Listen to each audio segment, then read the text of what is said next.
الحمد لله القائل أعوذ بالله من الشيطان الرجيم وعد الله الذين آمنوا منكم وعملوا الصالحات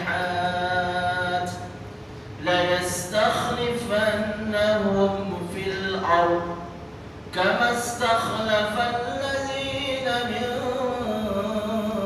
قبلهم وليمكنن لهم دينهم الذي ارتضى لهم وليبدلنهم من بعد خوفهم أمنا يعبدونني لا يشركون بي شيئا ومن كفر بعد ذلك فأولئك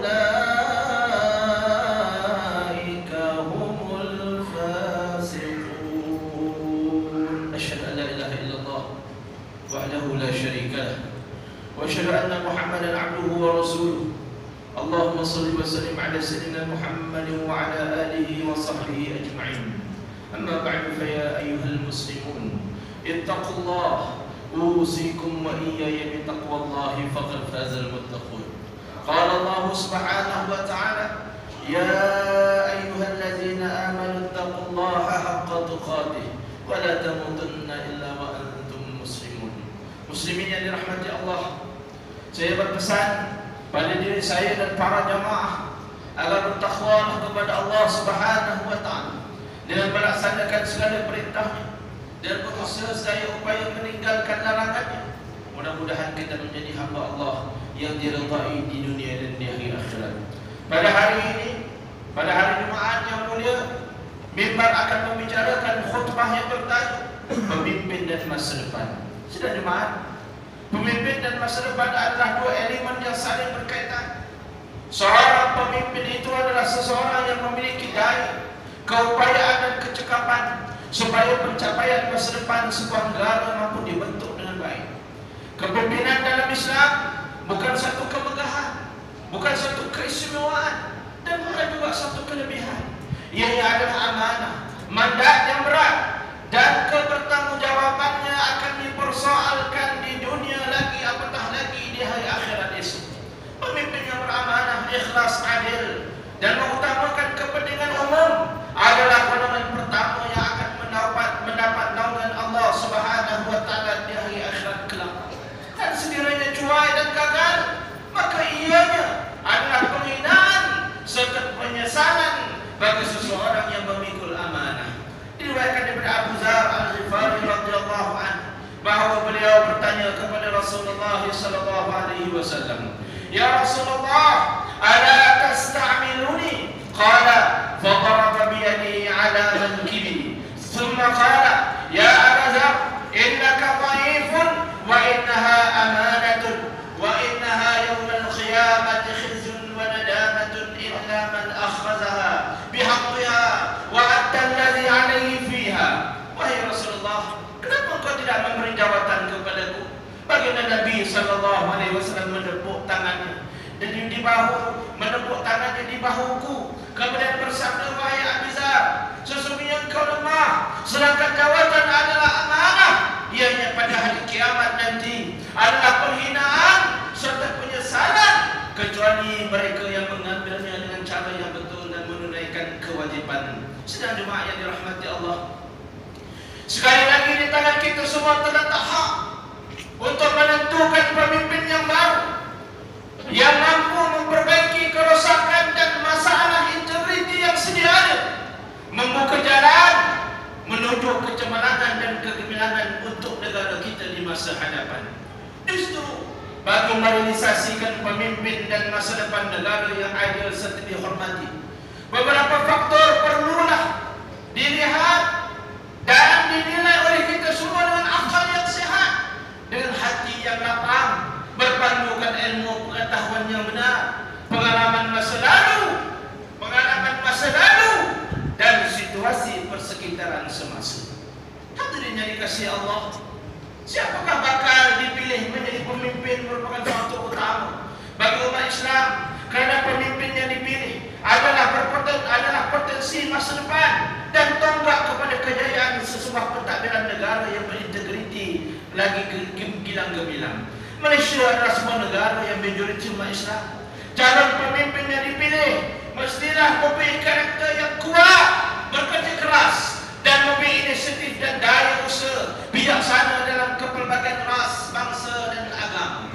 Pemimpin negara untuk Malaysia yang hebat memerlukan pemimpin yang berpegang teguh dengan prinsip-prinsip Islam, berintegriti dan bermoral tinggi. Pemimpin masa depan hendaklah mampu menentukan sesuatu dengan tepat dan betul, serta hendaklah menjaga semua unsur-unsur penting kedudukan Islam, umat Islam serta agama dan bangsa-bangsa lain. Pemimpin masa depan juga hendaklah mampu memacu kemajuan spiritual dan fizikal yang seimbang dan membina asas-asas perpaduan sebuah negara mengikut kerangka yang ditetapkan.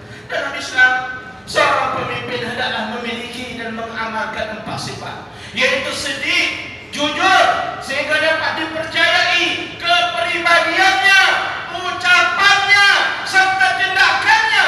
Tabligh, yakni penyampaian yang berkemampuan dalam berkomunikasi serta berunding, yakni amanah atau bertanggungjawab dalam menjalankan tugasnya. Dan fatanah, yang cerdik dalam mengatur perancangan strategi serta implementasinya. Salah dalam memilih calon. Apabila kita salah dalam memilih calon, ia bakal mengundang negara yang tidak stabil, mengundang kucak-kacir. Diriwayatkan daripada Abi Hurairah radhiyallahu anhu bahawa Rasulullah sallallahu alaihi wasallam ditanya, "Bilakah kiamat?" Maka jawab Nabi sallallahu alaihi wasallam, "Fa idza dhuyyatil amanah fantazir as-sa'ah." Qala, "Kaifa idha'atuha?" Qala, "Idza wusida al-amru ila ghairi ahli fantazir as-sa'ah." Apabila amanah disia-siakan, maka tunggulah hari kiamat. Katanya, bagaimana yang dikira mensia-siakan? Sabda Nabi sallallahu alaihi wasallam, apabila diserahkan urusan kepada orang yang bukan ahlinya, maka tunggulah kiamat akan datang. Riwayat Al-Bukhari. Sudah jemaah, mimbar mengingatkan jangan memilih pemimpin yang hanya memperlekehkan agamanya. Fakta sejarah menunjukkan ramai pemimpin yang meletakkan perjuangannya atas dasar agama, memelihara bangsa, mempamerkan ketulusan dan amanah. Namun setelah berkuasa segalanya berubah. Hakikatnya ketika berkuasa hanya berlaku tindakan menjaga kepentingan kelompok dan kekuasaan, balas dendam dan saling menyalahkan sejarah masa lampau. Apabila berkuasa, agenda menjaga Islam dan hak orang Islam bertukar kepada membela individu tertentu atau kelompok sendiri berbanding membela rakyat. Hasilnya gagal menjaga kesatuan bangsa, kestabilan politik dan kehormatan negara sebagaimana didambakan oleh kita semua. Sidang jemaah yang dirahmati Allah, janji seorang pemimpin dari kumpulan tertentu atau manifesto merupakan satu dokumen pemasaran ide, harapan dan masa depan. Manifesto ialah pernyataan perancangan sebuah kumpulan yang memperincikan peranan dan perubahan yang bakal dilaksanakan pada masa depan. Manifesto tidak hanya boleh menjadi alat atau janji palsu dalam mempengaruhi minda serta persepsi rakyat tentang masa depan. Jangan kerana gairah kepada kuasa yang bakal dimiliki oleh pemimpin, manifesto dipopulis, dibuat untuk menduduki puncak kuasa dan hakikatnya membohongi rakyat semata-mata. Akhirnya manifesto dikatakan bukan kitab suci yang patut dipatuhi.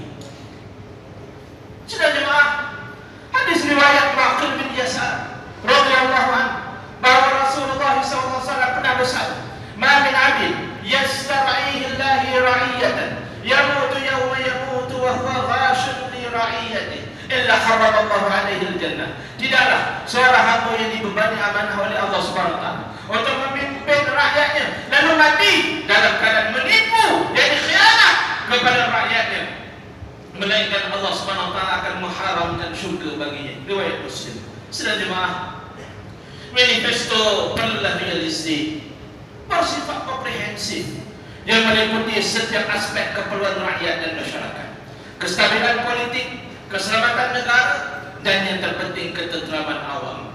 Janji masa depan adalah terlalu berharga bagi rakyat dan negara untuk dikorbankan demi mencapai matlamat politik jangka pendek individu ataupun kumpulan-kumpulan tertentu. Sesungguhnya kepentingan Islam, Melayu, umat Islam dan Bumi Putra sangatlah perlu diutamakan.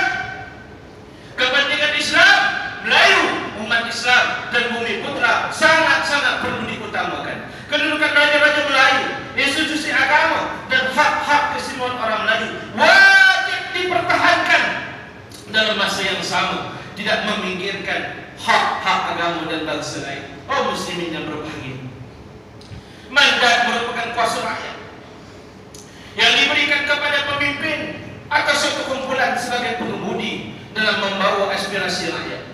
Pemimpin menurut Islam adalah umara atau ulil amr, yaitu orang yang mendapat amanah menguruskan urusan rakyat. Selain itu, pemimpin adalah pelayan atau khadam umat.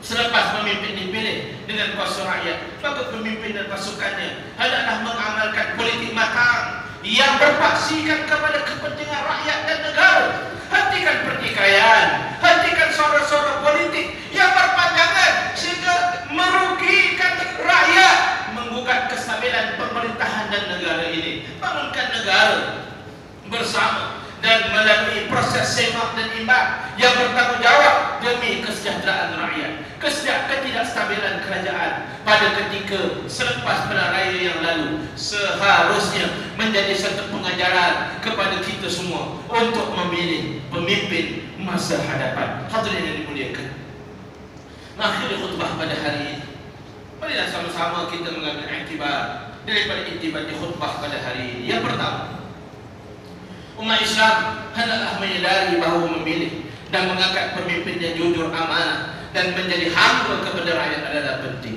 untuk membuka ruang bagi negara ini menjadi negara yang sejahtera, seterusnya mendapat keridhaan Allah Subhanahu wa taala. Yang kedua, kekuatan ekonomi dan kesejahteraan negara hanyalah boleh dicapai dengan kestabilan politik, sehingga pemimpin dalam melaksanakan amanah warga negara yang saling hormat menghormati, mengetahui dan mengiktiraf hak orang lain, dan dalam masa yang sama menjalankan tanggungjawab sebagai rakyat yang baik. Dan yang ketiga, pemimpin dan orang Islam hendaklah menyadari bahawa jawatan atau kedudukan dalam Islam bukannya satu tasyrif, yakni kemuliaan. Sebaliknya, taklif, iaitu beban yang akan dipertanggungjawabkan di hadapan Allah Subhanahu wa taala. Tidaklah untuk bermegah-megah dengan mengumpul harta bersenang-lenang, bermewah-mewah untuk dunia yang hanya sementara. A'udzubillahi minasyaitonirrajim. Ya Daud, inna ja'alnaka khalifatan fil ard fahkum bainan nasi bil haqq wa la tattabi'il hawa fayudillaka an sabilillah. Innal ladzina yudilluna an sabilillah lahum 'adzabun syadidun bima nasu yaumal hisab. Wahai Daud, sesungguhnya kami telah menjadikanmu khalifah di bumi, maka jalankanlah hukum di antara manusia dengan hukum syariat yang benar yang diwahyukan kepadamu, dan janganlah engkau menurut hawa nafsu, kerana yang demikian itu akan menyesatkanmu dari jalan Allah. Sesungguhnya orang-orang yang sesat dari jalan Allah akan beroleh azab yang berat pada hari perhitungan amal, disebabkan mereka melupakan jalan Allah itu. Surah Sad ayat 26. Barakallahu li wa lakum fil Qur'anil azim wa nafa'ani wa iyyakum mimma fihi minal ayati wa zikril hakim wa taqabbal minni wa minkum tilawatahu innahu huwas samiul alim. Aqulu qawli hadza wa astaghfirullahal azim li wa lakum wa li sa'iril muslimin wal muslimat fastaghfiruhu innahu huwal ghafurur rahim. Sama-sama kita doa antara khutbah.